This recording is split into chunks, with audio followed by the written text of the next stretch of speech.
કેમ છો બધા? મજામાં? અલ્હમ્દુલિલ્લાહ. આપણી રેસીપી જોતા હોય મજામાં જોઈ મિસિસ છેબા કિચનમાં આપનું સ્વાગત છે. આજે હું બનાવી રહી છું મરચાંની સુકવણી અથવા મરચાંની કાચરી પર કહી શકાય. અમુક વાર મરચાં સિઝનમાં બહુ મોંઘા હોય છે, તો તમે જો આ રીતે એને સ્ટોર કરીને રાખી શકો છો. આ રીતે મરચાંને કટિંગ કરી લેવાના બે ભાગમાં.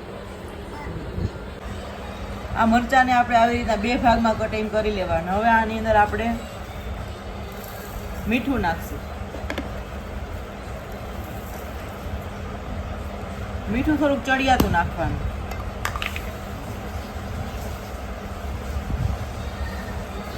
અને હળદર નાખશું.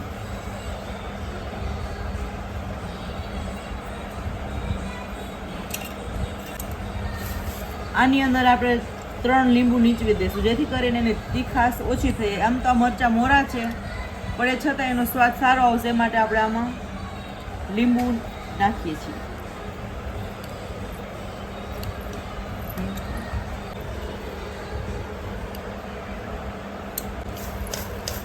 આ રીતે આપણે આને મિક્સ કરી દઈશું, જેથી હળદર ને મીઠું બરોબર ચડી જાય.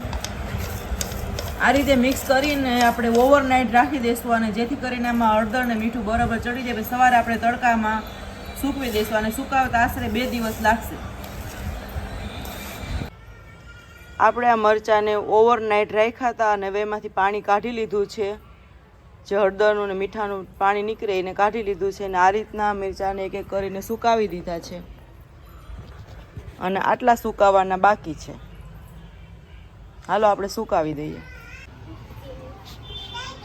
એક એક કરીને આ રીતે આપણે બધાય મરચાંને સૂકવી દીધા છે. હવે આને સુકાતા આશરે 2 દિવસ લાગશે. તો બનાવ્યું આપણે રેસીપીમાં. હાલો એવરીવન, તો આફ્ટર 2 ડેઝ આપણા મરચાં સુકાઈને રેડી છે.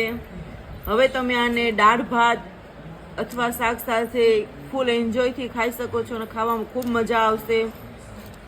અને આમાં લીલાશ એટલે માટે લાગે છે કે આપણે એમાં હળદર એડ કરી હતી. અને જો તમે ચેનલમાં નવા હોય તો ચેનલને સબસ્ક્રાઈબ કરો.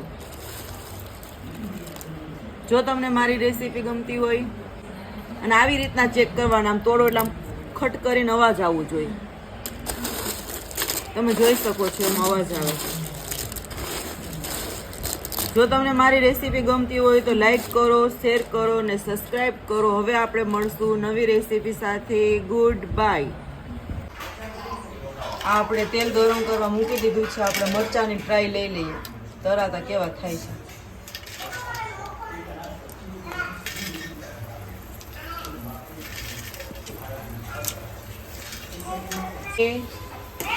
હવે આપણે મરચાંની કાચરીને ટ્રાય કરી લઈએ, તળાતા કેવી થાય છે. સરસ થઈ છે ગાઈસ, આપણે સક્સેસ ગયા. હવે મળશું આપણે નવી રેસીપી સાથે. Good bye.